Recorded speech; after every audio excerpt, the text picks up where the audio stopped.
So, welcome back to another episode of Reboot. And firstly, thank you for all of the comments, the likes, and the subscribes to the last video on cross-cultural relationships. And yeah, I hope you're all doing incredibly well on this Sunday. I'll be traveling a little bit this week, so it'll be hard to upload too much content. But I thought for this video, I'd share another subscriber story that I've received. Sent in, and the box was ticked anonymous, but has called himself M. So we'll dive into that story.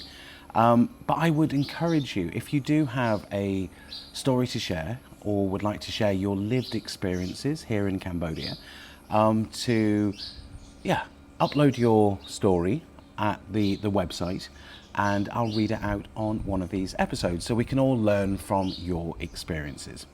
So let's dive into this particular story, and it is a long one. So maybe pause and make a cup of coffee.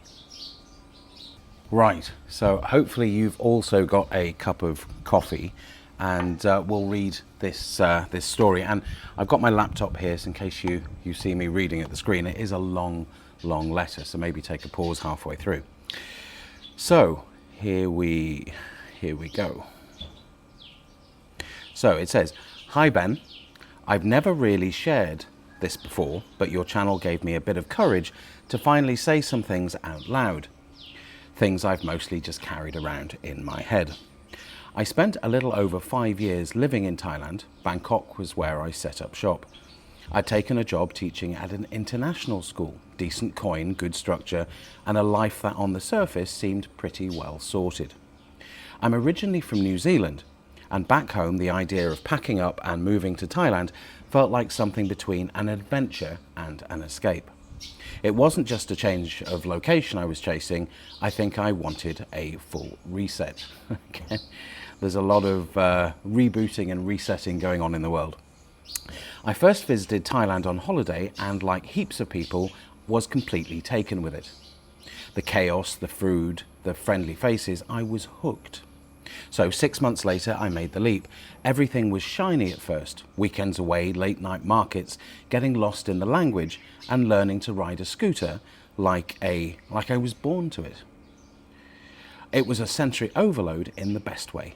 I felt like I was constantly discovering something new. Temples hidden in the middle of nowhere, back alley noodle stalls that blew my mind.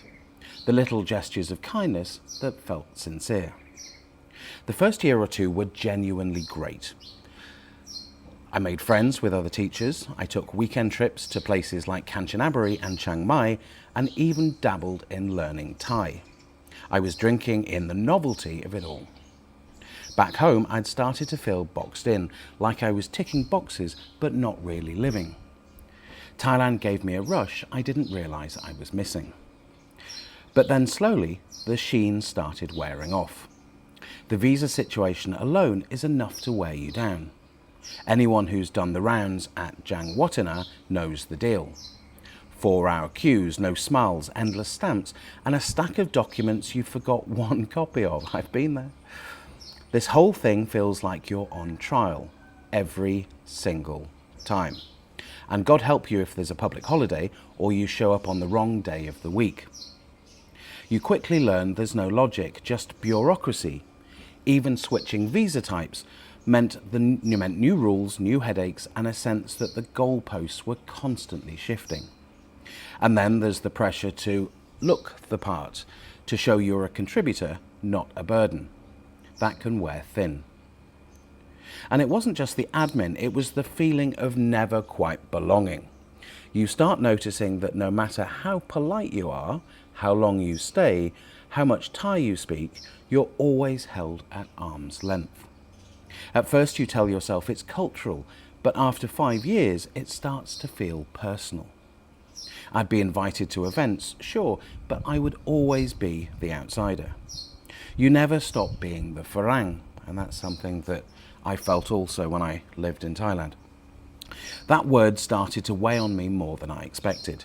It was subtle, polite smiles, nods of encouragement, but it came with the unspoken reminder that I was just passing through, even though I lived there full time.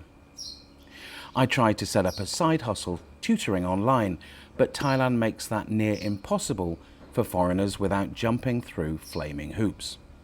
You need a Thai partner for any kind of business, and good luck navigating that without handing over control or getting stung later.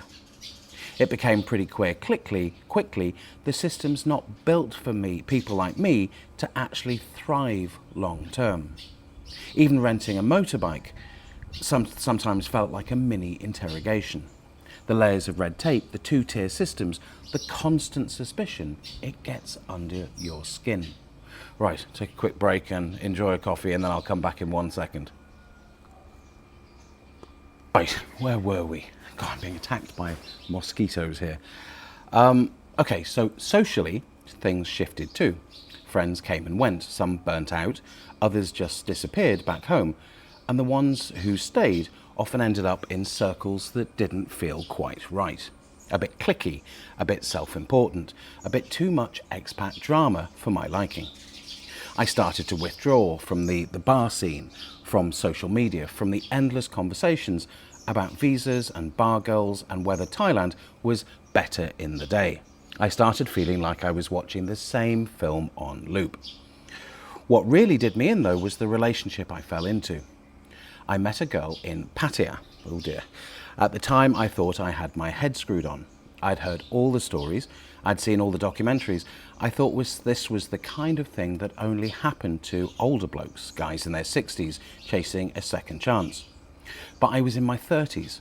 Fit, decent job, never struggled meeting women back home in New Zealand, so I guess I felt immune, or at least above the stereotype.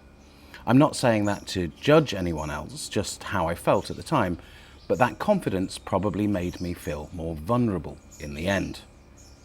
Right, I'm just going to grab some mosquito cream. Okay, so let's hope the cream keeps the mosquitoes away. So she was warm, funny, generous, or so I thought. She didn't push too hard, she didn't ask for anything up front. She moved up to Bangkok with me and slotted right into my life. She'd cook, laugh at my jokes, act like she genuinely cared about the little stuff. I mistook familiarity for trust, and when you're far from home, that kind of comfort feels like gold. Too easily in hindsight. Pretty quickly the request started: help for rent, phone bills, a loan for her mum.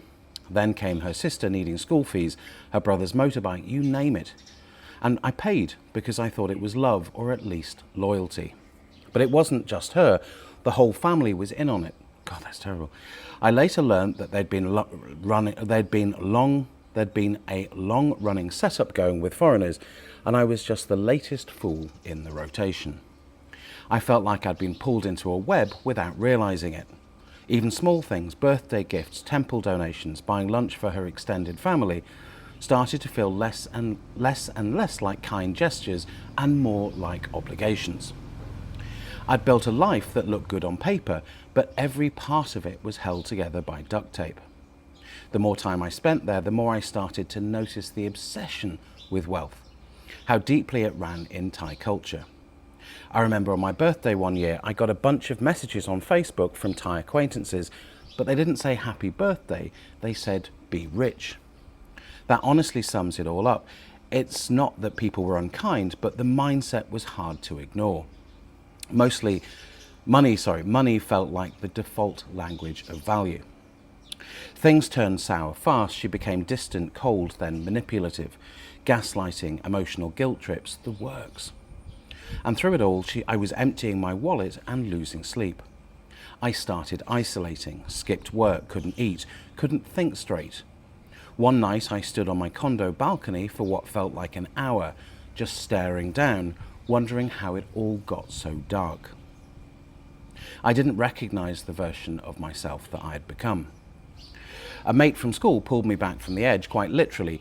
He sat with me for hours, no judgment, no advice. That silence might have saved my life.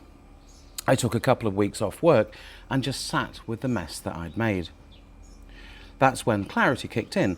I'd built a life that looked good on paper, but every part of it was held together by duct tape. I ignored the warning signs. I'd bought into the fantasy. It was around then that I started seeing the bigger picture more clearly. The smiling surface of Thailand hides a lot, and when you're not playing your part anymore, it spits you out. You get tired of smiling at people who don't see you, tired of reading the same tired online blogs telling you that Thailand is the dream life, tired of the endless rotation of guys arriving thinking they've cracked the code, only to disappear months later.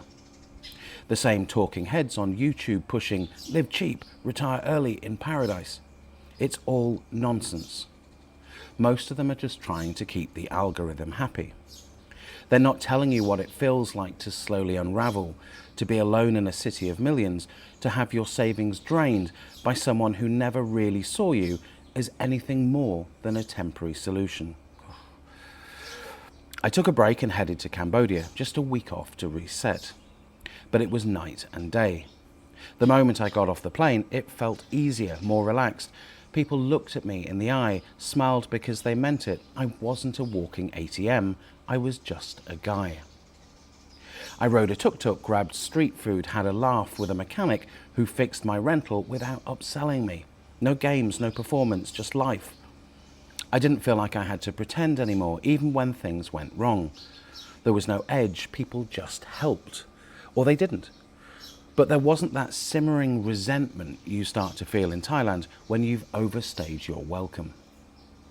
I went back to Bangkok, I handed in my notice and left. I moved to Cambodia shortly after. I won't say where I live now, this story's personal and I'm not sharing it to put myself on a pedestal. Since moving, I've been doing a bit of remote work and taking each day as it comes. I've met some great people, locals and expats, who just want to live simply. There's less ego, less hustle, fewer performance metrics for what makes a successful expat.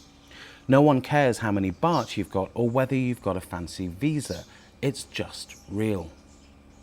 The air feels lighter here. I'm not constantly looking over my shoulder, not trying to prove anything. It's been a humbling experience, but also a healing one. I still have rough days and I still think about the time and money I lost, but I've gained something harder to measure. Peace, clarity, and maybe even a bit of self-respect. Cambodia isn't some magical fix. It has its challenges too, but it has given me space to breathe, to rebuild slowly and find a version of myself I'd buried in Thailand. There's something beautiful about a place that just lets you be. All I can say is this: Cambodia is not perfect, but it's real.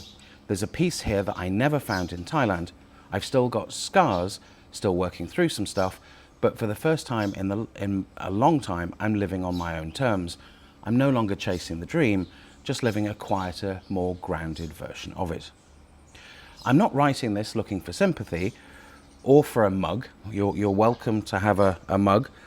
No free cup needed. I'm sharing this story in the hope that it might help someone else out there who's quietly struggling like I was. And to be honest, just putting all this down and saying it out loud has helped me more than I expected. Well, that's good to hear. I know there's a scene on the riverside in Phnom Penh, hostess bars, flashing lights, the whole setup.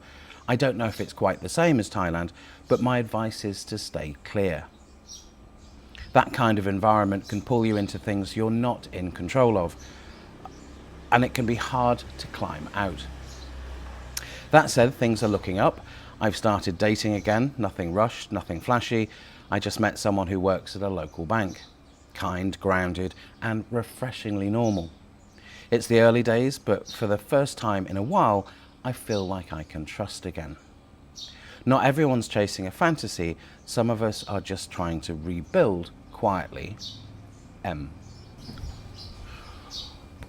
was quite a story, and yeah, I don't know really what to say. I think it echoes quite a bit of what we read online about relationships that are formed, and also plays into my last video on cross-cultural relationships and where relationships start in that bar scene and how complicated and difficult they can become when one person is motivated by love and or sort of being rescued, and the other is motivated by money and dependency. So I'm so happy though that you found yourself in a better situation, that you found yourself here in Cambodia, and it's giving you the room to build your life back from the edge, as you put it.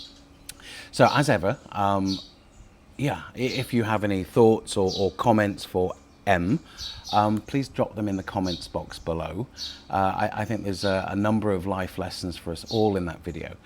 So I was going to say, I hope you enjoyed it, but I hope it taught us something and prevents that pain and hurt coming into someone else's life. So until the next one, thank you, thank you, thank you. And please continue to share your stories. I think this is a wonderful opportunity for us to learn something from other people's experiences in the hope that the pain that M went through doesn't happen to any of us. Thank you, thank you, thank you.